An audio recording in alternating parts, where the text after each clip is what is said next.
आशिक हूँ बेरादर शहंशाह दो आलम, मिश्कों से ज़्यादा मुबारक जिसका पसीना, मिश्कों से ज़्यादा मुबारक जिसका पसीना।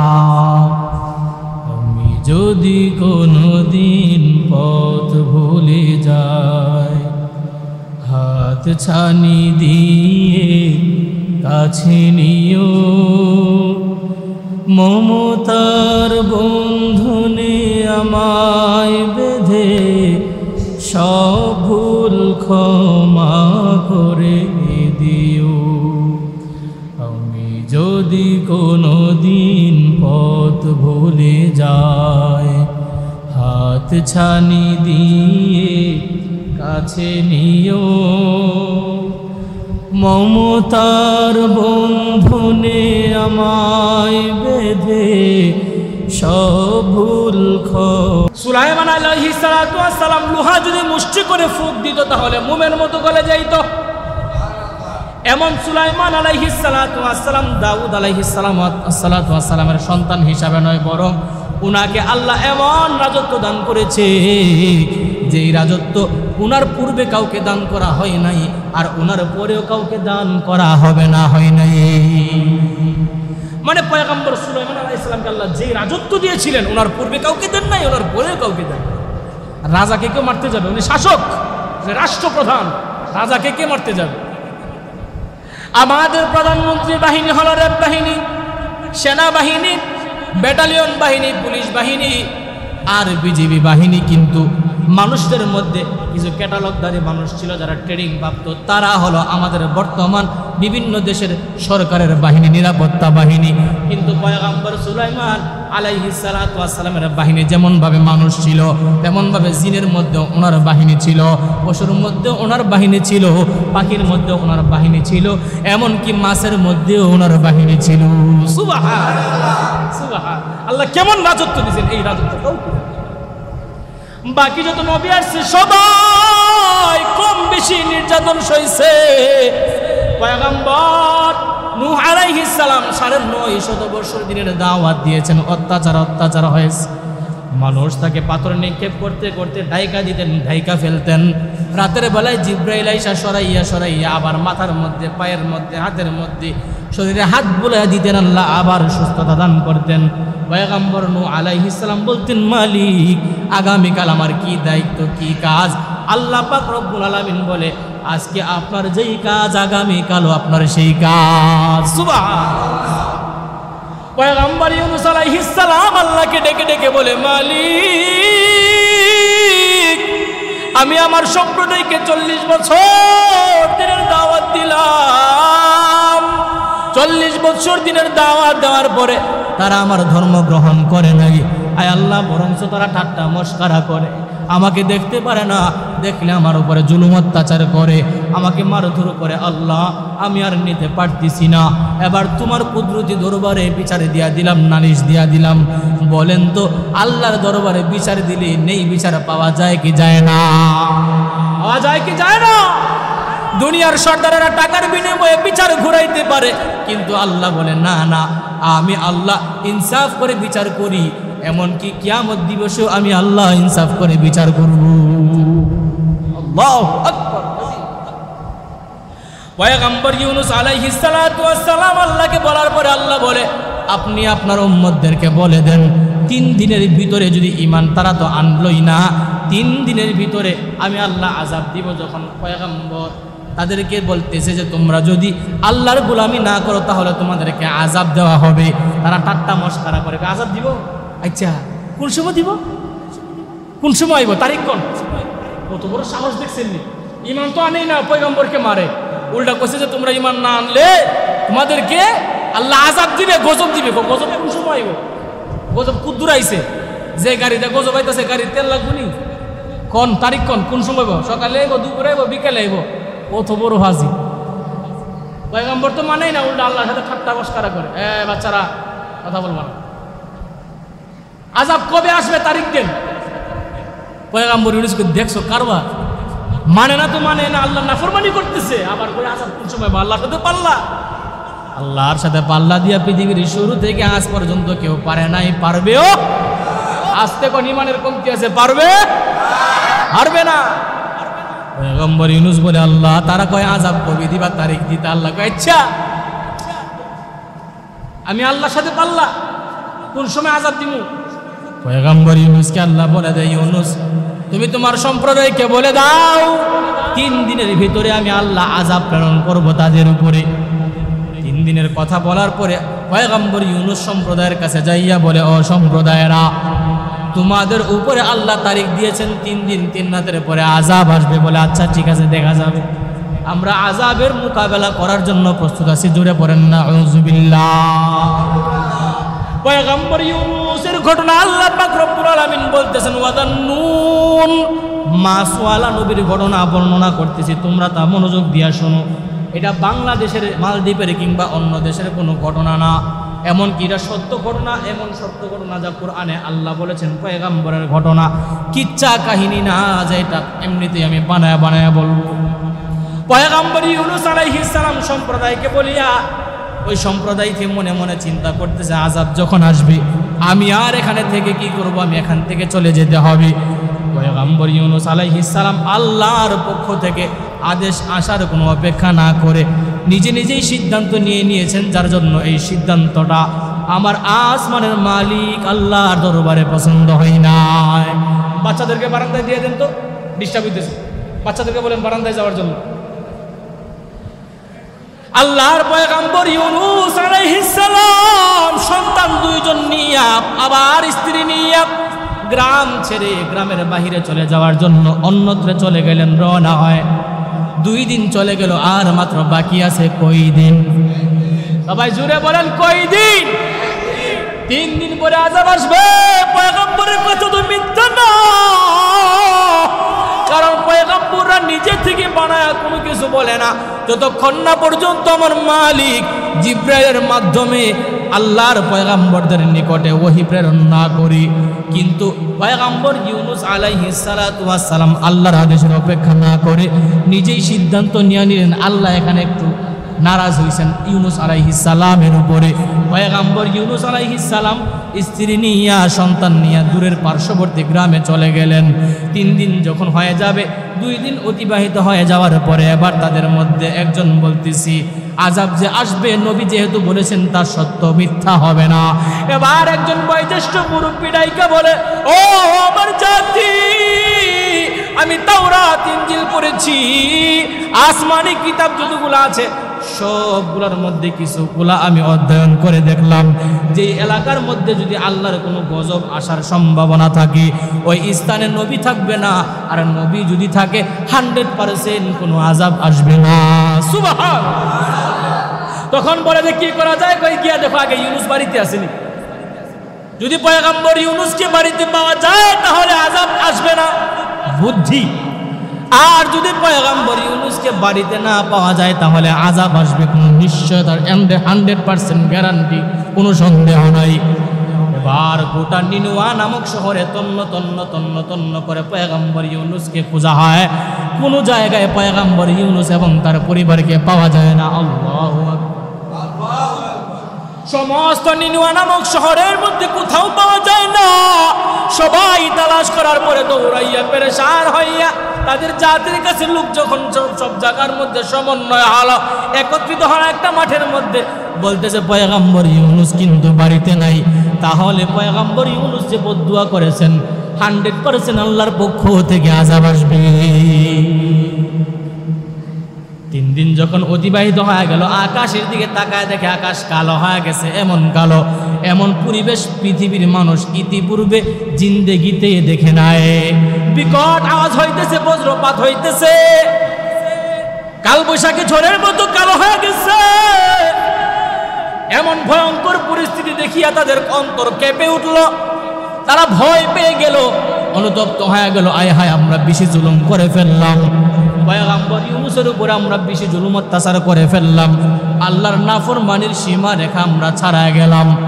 তারপরে তারা জঙ্গলার মধ্যে সম্মিলিতভাবে চলে গেল। সবাই জঙ্গলার মধ্যে যাইয়া পশু পাখিদেরকে আলাদা করে দিল, বাচ্চা কাছ থেকে, মার কাছ থেকে বাচ্চাদেরকে আলাদা করে দিল যেন কান্নাকাটি বেশি করতে পারে। তারা আল্লাহর দরবারে করজোর মিনতি করতে থাকলো, আল্লাহর দরবারে কাঁদতে শুরু করলো। আল্লাহ পাক রব্বুল আলামিন তাদের কান্না দেখে আল্লাহ বলে, সমস্যা নাই, আমি আল্লাহ তোমাদেরকে এই আযাব থেকে মুক্তি দিব। আল্লাহ পাক রব্বুল আলামিন সূরা ইউনূসের ৯৮ নম্বর আয়াতে বলেন, ফালাউলা কানাত ক্বরিয়াতুন আমানাত ফানাফাআহা ঈমানুহা ইল্লা কওমা ইউনুস লাম্মা আমানু কাশাফনা আনহুম আযাবাল খিজি ফিল হায়াতিদ দুনিয়া ওয়া মাত্তা'নাহুম ইল্লা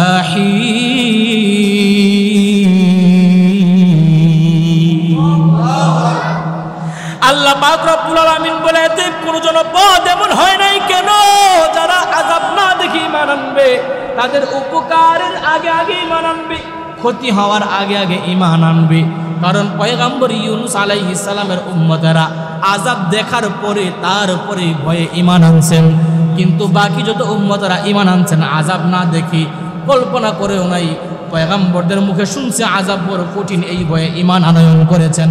আল্লাহ পাক রব্বুল আলামিন তাদেরকে, আল্লাহ পাক রব্বুল আলামিন বলে, যখন তারা ঈমান আনলো তখন আমি তাদের উপর থেকে পার্থিব জীবনের অপমানজনক আযাব তুলে নিলাম এবং তাদেরকে নির্ধারিত সময় পর্যন্ত জীবন যাপন করার জন্য, ভোগ করার জন্য অবকাশ দিলাম, হায়াত দিলাম, সময় দিলাম। আমি আল্লাহ তাদেরকে ছাড় দিয়ে দিলাম। আল্লাহর আযাব দেখিয়া পয়গম্বর ইউনূস আলাইহিস সালামের সম্প্রদায় এমন জোরে তওবা করতেছে আল্লাহর কাছে করজোর করে, আল্লাহ পাক রব্বুল আলামিন তাদের চোখের পানি দেখে মায়া লাগছে। আল্লাহ পাক রব্বুল আলামিন যখন তাদের থেকে আযাব উঠায় নিল, তারা শুকরিয়া আদায় করে আল্লাহর কাছে বলে, আল্লাহ, যেই জন্য তুমি আমাদের কান্নার চোখের পানি দেখিয়া আযাব উঠায় নিছো, এই জন্য আমরা তোমার সাথে ওয়াদা করলাম, তোমার উপরে ঈমান আনলাম, ইউনূস নবীকে আমরা নবী হিসাবে মেনে নিলাম। সবার যত নবী আসছেন, নবীদের উম্মতের মধ্যে কেহ মুসলমান হয়েছেন, কেহ হন নাই, কিন্তু পৃথিবীর ইতিহাসের মধ্যে এই সর্বপ্রথম কোন নবীর উম্মত এক বাক্যে একজনও বাকি থাকে নাই, একজনও বাকি নাই, সবাই সাদরে ঈমান আনছে। নিনওয়া নামক শহরে, ইরানের নিনওয়া নামক শহরের 4 লক্ষ বাসিন্দা এক বাক্যে একসাথে সকলেই ঈমান আনছেন। সুবহানাল্লাহ। কোন নবীর উম্মত একসাথে সবাই এমন ভাবে ঈমান আনে। কিছুদিন অতিবাহিত হয়ে গেল, সুন্দরভাবে জীবন যাপন করতেছে, তারা মুসলমান হয়ে গেছে, আল্লাহর গোলামি করতেছে, জিকির আজকার করে। ওই নিনওয়া নামক শহরের এক ব্যক্তি পার্শ্ববর্তী গ্রামে বাণিজ্যের উদ্দেশ্যে যাওয়ার জন্য রওনা হয়ে গেল। ওই গ্রামে যাওয়ার পরে পয়গম্বর ইউনূস আলাইহিস সালাম তার সামনে পড়লে উনি বলে, পয়গম্বর, আপনি যে বলছেন আপনার আল্লাহ পাক রব্বুল আলামিন 3 দিন পরে আযাব দিবে, গজব দিবে, নিনওয়াবাসীকে ধ্বংস করে দিবে, আযাব আসবে দূরের কথা, আযাবের লেশ গন্ধ আমরা পাই নাই। আশ্চর্য হয়ে গেছে নবী, আশ্চর্য হয়ে গেছে পয়গম্বর ইউনূস, আল্লাহ আমার সাথে ওয়াদা করলো 3 দিন পরে আযাব দিবে, আবার আযাব দেই নাই। এমনি তো দাওয়াত দিতাম, ঈমান আনে নাই, মারছে, আর এখন যদি আমি যাই তাইলে ওই নিনওয়াবাসীর একটা কুপ্রথা চালু আছিল যে মিথ্যাবাদীকে হত্যা করা হয়। আমি যদি আবার যাই তাহলে তো আমার নিয়ে আবার ঠাট্টা মশকরা তো করবে, আমাকে হত্যা করা হবে। কিন্তু হে এমন শয়তান, হে কয় না যে হুজুর আযাব আইছে না, সবাই মুসলমান হয়েছে, এটা কয় না। হে কয় যে আযাব আইব দূরের কথা, আযাবের গন্ধও নাই।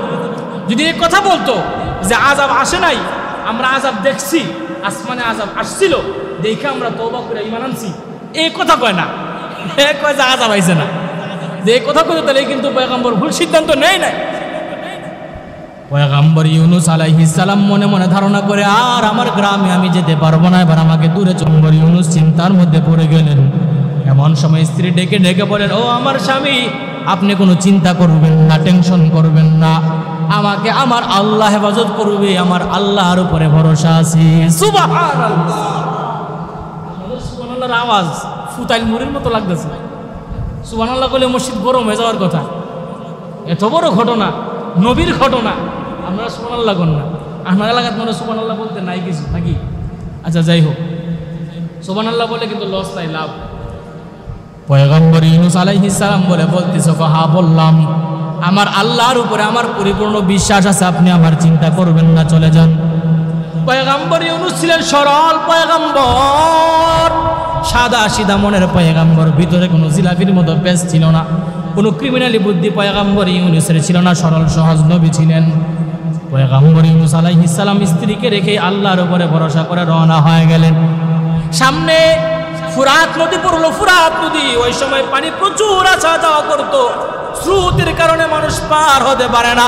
পয়গাম্বর ইউনূস আলাইহিস সালাতু ওয়াস সালাম তার সন্তানকে একজনকে পারের মধ্যে রাখিয়া নদী পার হওয়ার জন্য যখন নদীর মধ্যে নামলেন, নদীর মধ্যে নামার পরে পারের মধ্যে যে সন্তান রাইখা গিয়েছিলেন ওই সন্তানটাকে বাগে নিয়ে গেছে। আল্লাহ ধরছিনি, প্রথম কি করছেন? স্ত্রী নিয়ে গেছে। পারের মধ্যে যে সন্তান রেখে গেছে সন্তানকে বাগে নিয়ে গেছে।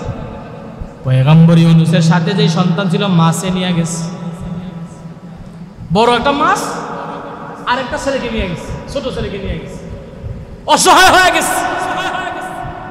আসমানের দিকে তাকায় আছে, আল্লাহ কোন ধৈর্যের পরীক্ষা আমাকে নিতেছে।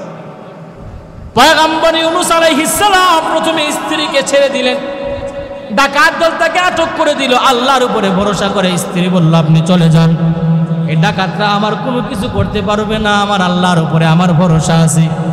পয়গাম্বর ইউনূসের সন্তান বড়টাকে নিয়ে গেল, বড়টাকে নিয়ে গেল বা জঙ্গলার বাগে, আর ছোটটাকে নিয়ে গেল মাছে। পয়গাম্বর আরবি পয়গাম্বর ইউনূস আলাইহিস সালাতু ওয়াস সালাম উনি যখন চলে গেলেন বিশাল বড় এক সমুদ্রের তীরের মধ্যে যাইয়া উনি একটা যাত্রীবাহী একটা জাহাজের মধ্যে উঠলেন, যেটার মধ্যে মানুষ বুঝাইছিল, ভর্তি ছিল। এই কথাটা আল্লাহ পাক রব্বুল আলামিন সূরা সফফাতের আয়াতের মধ্যে 139 এবং 142 নম্বর এই আয়াতের মধ্যে বলতেছেন আল্লাহ, পয়গাম্বর ইউনূস যাত্রী বুঝাই নৌকার মধ্যে জাহাজের মধ্যে উঠে পলায়ন করতেছি। ওয়া ইন্না ইউনূসা লামিনাল মুরসালিন, নিশ্চয়ই পয়গাম্বর ইউনূস আমার পয়গাম্বরদের মধ্যে, নবীদের মধ্যে একজন জলিল কদর মুরসালিন মানে রাসূল। ইয আবাকা ইলাল ফুলকিল মাশহুন, তিনি নিশ্চয়ই আরোহণ করেছেন একটা যাত্রী বুঝাই জাহাজের মধ্যে।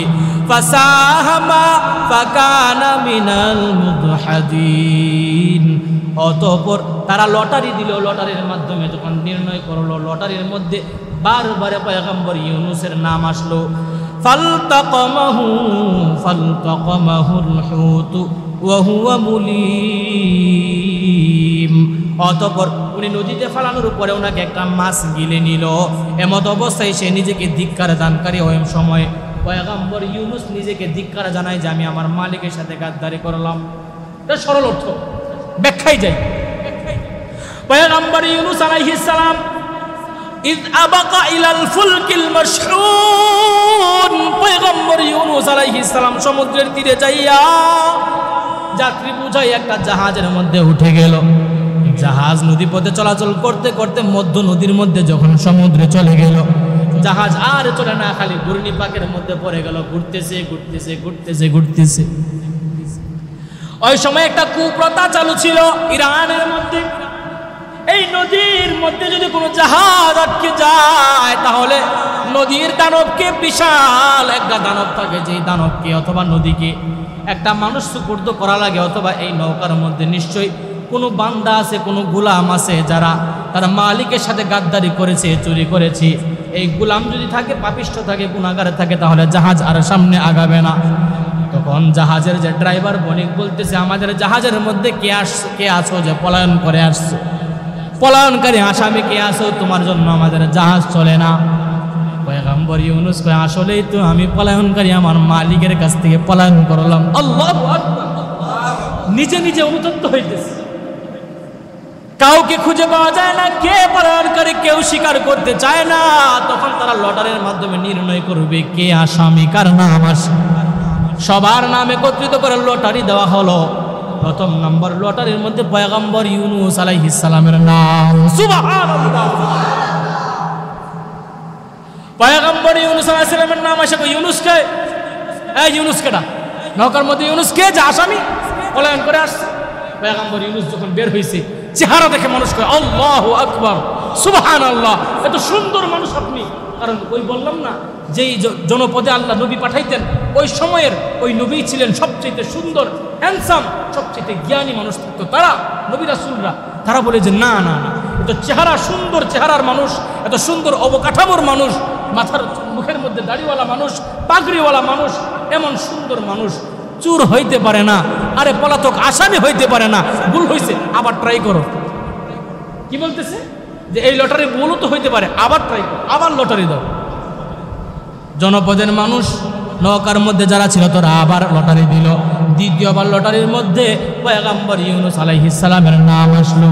তারা পয়গম্বরের দিকে তাকাইয়া আবার বড় মায়া হয়, তারা বলে না না, এই পয়গম্বর আসামি হইতে পারে না। দুইবার দিয়েছ, আরেকবার দাও, আরেকবার দিলে আমরা বিশ্বাস করব।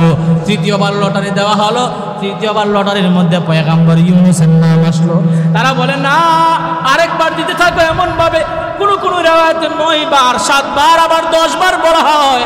10 বার পর্যন্ত লটারি দেওয়ার পরে সরাসরি পয়গম্বর ইউনূস আলাইহিস সালামের নাম আসছে। এবার পয়গম্বর বলে, ও নৌকারবাসীরা শোনো শোনো, তোমরা আমাকে জিজ্ঞাসা করো না, এই বারবার আমাকে সম্মান দেখাইয়া লটারি দিতেছ, কিন্তু বারবার আমার নাম আসতেছি।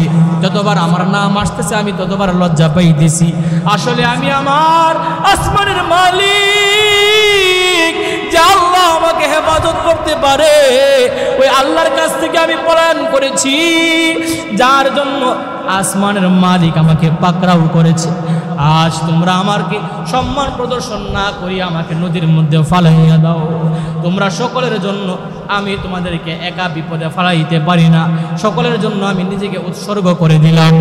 এবার সমুদ্রের মানুষেরা, এই জাহাজের মানুষেরা ইচ্ছা না থাকা সত্ত্বেও ওনাকে নদীর মধ্যে ফেলে দিল। নদীর মধ্যে ফেলার পরে ফাসাহামা ফাকানা মিনাল মুদহাদিন, ওনাকে বিশাল আকৃতির একটা মাছ গিলে ফেললো পয়গম্বর ইউনূসকে। আল্লাহু আকবার। সর্বপ্রথম আল্লাহ পাক রব্বুল আলামিন স্ত্রীকে কেড়ে নিল, এরপরে সন্তান 2 জনকে কেড়ে নিল। আবার 3 নম্বরে পয়গম্বরকে মাছের মধ্যে, মাছের পেটের মধ্যে, জেলখানার মধ্যে বন্দী করে দিল। কোন কোন রিওয়ায়াতে মুফাসসিরিনে কেরাম তাফসীর করেছেন যে মাছটা পয়গম্বর ইউনূসকে গিলছেন। মাছের মধ্যে পয়গম্বর নামাজ পড়তে পারতেন, এত বড় মাছ যে মাছটা গিলছেন পয়গম্বরকে, ওই মাছটাকে আরো আরেকটা বড় মাছ গিলে সমুদ্রের এক ডুবে, এক টানে, এক দৌড়ে নদীর একদম সমুদ্রের তলদেশে চলে গেছে। সাধারণত যারা নদীর আশেপাশে বাড়ি কিংবা পুকুরে গোসল দেন, দেখবেন 10 ফুট অথবা 8 ফুট, 10 ফুটের নিচে গেলেই কান একটা ডাক মারে, চরম পর্যায়ের ব্যথা করে কান। পানির কিন্তু বেশি নিচে যাওয়া যায় না অক্সিজেন ছাড়া, ঠিক নেই? আমার একটা আইডিয়া আছে, কেন আমার বাড়ি নদীর বাড়ি, আমার বাড়ির লাগা নদী। মাছ ধরতে যাই যখন বেশি গভীরে জায়গা, পানি একবারে বেশি ঠান্ডা, উঠতে একটু কষ্ট হয়, শ্বাস বন্ধ হয়ে যায়, কান এমন ব্যথা করে যে কানের মধ্যে কেউ অথবা কোনো রাসেল ভাইপার সাবির কবল দিচ্ছে, এত ব্যথা করে। তো পয়গম্বর ইউনূস আলাইহিস সালামকে মাছে নিয়ে একটা দৌড় দিয়ে একবারে সমুদ্রের নিচে চলে গেছে, শ্বাস নিতে পারতেছে। আল্লাহ পাক রব্বুল আলামিন মাছকে বলে দিল, রে মাছ, এটা আমার পয়গম্বর ইউনূস, সাবধান, হজম করবি না, হজম করবি না। এমন পরিবেশ আল্লাহ মাছের ভিতরে দিয়ে দিলেন, উনি অক্সিজেন নিতে পারতেন, নামাজ পড়তে পারতেন, জিকির আজকার করতে পারতেন। আল্লাহ মাছের পেট থেকে হজম শক্তি কেড়ে নিল, মাছ তাকে হজম করতে পারে না। পয়গম্বর ইউনূস সিজদার মধ্যে পড়ে আল্লাহ রাব্বুল আলামিনের দরবারে কান্নাকাটি করে, আল্লাহ, অন্যায় করেছি, অপরাধ করেছি, নিজের নফসের উপরে জুলুম করেছি। আল্লাহ, তোমার যদি মায়া হয়, দয়া হয়, তাহলে তুমি আজকে আমাকে এই কঠিন অন্ধকার থেকে মুক্তি দান করো। আল্লাহ পাক রব্বুল আলামিন বলতেছে, ওয়াদান্নুন ইয আবাকা মুগাদিবান ফাযান্না আল্লান নাকদির আলাইহি ফানাদা ফিজ যুলুমাত। ওয়াদান্নুন, মাছওয়ালা নবীর ঘটনা আমি বর্ণনা করতেছি, তোমরা মনোযোগ দিয়া শুনো। যে বিপদের মধ্যে পড়ে আমি আল্লাহকে, ফানাদা, আমি আল্লাহকে ফিজ যুলুমাত, অন্ধকার থেকে ডেকেছিল মুক্তি পাওয়ার জন্য। ফানাদা আল্লাহ ইলাহা ইল্লা আনতা সুবহানাকা ইন্নী কুনতু মিনাজ জালিমিন। সবাই আমার সাথে পড়েন, লা ইলাহা ইল্লা আনতা সুবহানাকা ইন্নী কুনতু মিনাজ জালিমিন। আরো জোরে ঈমানের আওয়াজ দিয়া উঁচু করে জোরে সবাই বলেন, লা ইলাহা ইল্লা আনতা সুবহানাকা ইন্নী কুনতু মিনাজ জালিমিন। লা ইলাহা ইল্লাল্লাহ, আল্লাহ তুমি ছাড়া আর কোনো মাবুদ নাই। আয় আল্লাহ, শুধু মাবুদ নাই এমনটা নয়, এমনটা নয়, সিজদা পাওয়ার উপযুক্ত তুমি ছাড়া কেউ নাই। অভাব দূর করনেওয়ালা তুমি ছাড়া কেউ নাই। বিপদ থেকে উদ্ধার করনেওয়ালা তুমি ছাড়া কেউ নাই। নেই বিচারে দেনেওয়ালা তুমি ছাড়া কেউ নাই। অসুস্থতা থেকে সুস্থতা দেনেওয়ালা তুমি ছাড়া কেউ নাই, কেউ নাই। আল্লাহ, অভাব থেকে আমি গোলামকে অভাব থেকে দূর করে ধনাঢ্য বানিয়ে দেনেওয়ালা তুমি ছাড়া কেউ নাই। গুনাহকারীকে মাফ করনেওয়ালা তুমি ছাড়া কেউ নাই। ইল্লা আনতা সুবহানাকা, এই জন্য আমি তোমার পবিত্রতা বর্ণনা করতেছি। তুমি আল্লাহ পবিত্র। আল্লাহ পবিত্র কিনা, এই জন্য আপনারা পবিত্রতা বর্ণনা করেন, জুড়ে করেন সুবহানাল্লাহ। পয়গম্বর ইউনূস বলতেছে, ইল্লা আনতা সুবহানাকা, তোমার পবিত্রতা বর্ণনা করি। ইন্নী, নিশ্চয়ই আমি, ইন্নী হলো নিশ্চয়ই আমি, কুনতু মিনাজ জালিমিন, গভীর অন্ধকারে পড়ে গেলাম, অন্ধকার থেকে আমাকে মুক্তি দাও। অথবা আরেকটা ব্যাখ্যা হলো, আমি জালেমদের অন্তর্ভুক্ত হয়ে গেলাম, তোমার আদেশের আশা ভরসা আমি করলাম না। এবার আল্লাহ পাক রব্বুল আলামিন বলে, আমার পয়গম্বর এমনভাবে আমি আল্লাহর কাছে দোয়া করেছি, আমি আল্লাহ তার ডাকে সাড়া না দিয়া পারি নাই। এরপরের আয়াতে আল্লাহ বলে, ফাস্তাজাবনা লাহু ওয়া নাজ্জাইনাহু মিনাল গাম ওয়া কাযালিকা নুনজিল মুমিনিন।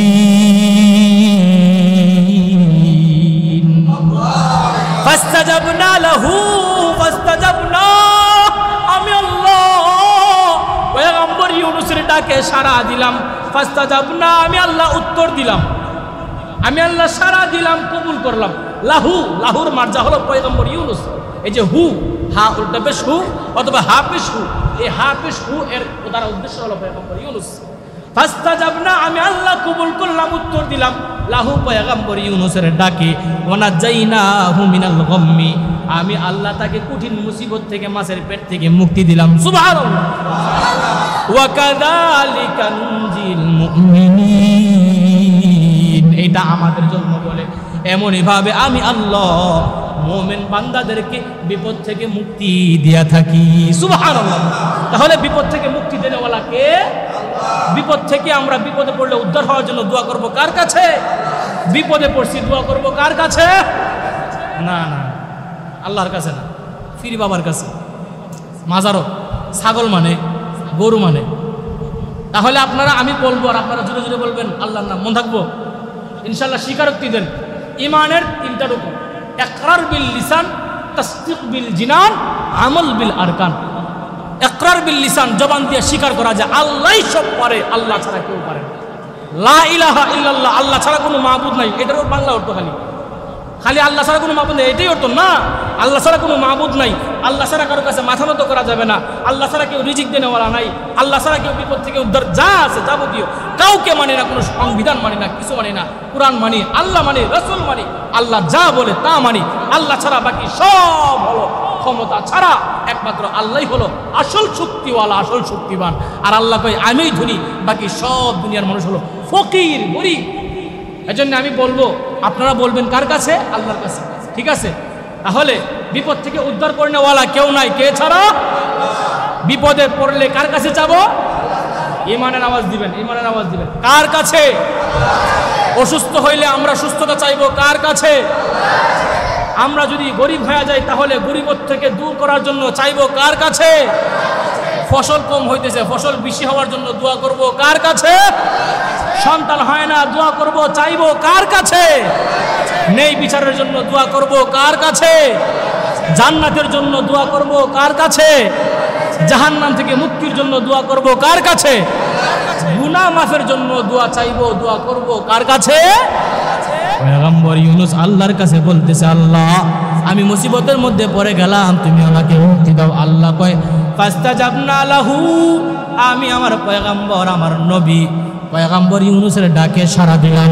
ওয়া নাজ্জাইনাহু মিনাল গাম্মি, আমি আল্লাহ তাকে আবার মুক্তি দিলাম ওই মাছের পেট থেকে, অন্ধকার থেকে। এই অন্ধকার থেকে মুক্তি দেওয়ার পরে আল্লাহ বলে, এমনইভাবে আমি আমার মুমিন বান্দাদেরকে ধৈর্যের পরীক্ষা দিয়া বিপদ থেকে উদ্ধার করে থাকি। এবার আমাদের কথা হলো, পয়গম্বরকে মাসি গিলে নিছেন। কেহ কেউ বলেছেন 40 দিন, কেহ কেউ বলেছেন যে 1 ঘন্টা। এটা নিয়ে একটু পার্থক্য আছে মুফাসসিরিন ইকরামের মধ্যে। কেহ কেউ বলছেন মুখ দিয়া ঢুকছেন, পিছন দিয়া বের হয়ে গেছেন। কেহ কেউ বলছেন 10 দিন, কেহ কেউ বলছেন 21 দিন। তবে উল্লেখযোগ্য রেওয়ায়াত হলো পয়গম্বর ইউনুস মাছের পেটে 40 দিন পর্যন্ত ছিলেন। সুবহানাল্লাহ। সেজদায় পড়ে আল্লাহর কাছে কাঁদছেন। 40 দিন পরে এমন একটা জায়গায় মাছে আল্লাহ পাক রব্বুল আলামিনের কাছে দোয়া করার পরে আল্লাহ কবুল করছে। পরে মাছের পেটের মধ্যে আল্লাহ ব্যথা দিয়ে দিছে। ব্যথা, এই ব্যথা লইয়া মাছ খালি ঘোরাঘুরি করতেছে, কই যাবে। আল্লাহ মাছকে দিক নির্দেশনা দিয়ে দিলেন এমন এক জায়গার মধ্যে যেখানে কোনো গাছপালা নাই, কোনো পশু পাখি নাই, কোনো খাবারের ব্যবস্থা নাই, কিছু নাই। বিরান এক সমুদ্রের তীরে ওই মাছ তাকে উগলিয়ে দিয়ে গেল। দেওয়ার পরে উনি অসুস্থ ছিলেন, একেবারে শরীর একদম রোগা পাতলা, একবারে উষ্ণ, একবারে শুকায় গেছে, একদম রোগা অবস্থায় ছিলেন। আল্লাহ পাক রব্বুল আলামিন এই কথাটা আবার সূরা সাফফাতের মধ্যে বলতেছে, ফালাউলা আন্নাহু কানা মিনাল মুসাব্বিহিন লালাবিসা ফি বাতনিহি ইলা ইয়াউমি ইউবআসুন ফানাবাসনাহু বিল আরাই ওয়া হুয়া সাকিম ওয়া আমবাতনা আলাইহি শাজারাতান মিন يقطين وأرسلناه إلى 100,000 أو يزيدون فآمنوا فمتعناهم إلا حين। অতঃপর যদি সে আল্লাহর কোন কীর্তনের অন্তর্ভুক্ত না হতো তাহলে আমি আল্লাহ কিয়ামত পর্যন্ত পয়গম্বর ইউনুসকে মাছের ভিতরে বন্দী রাখতাম।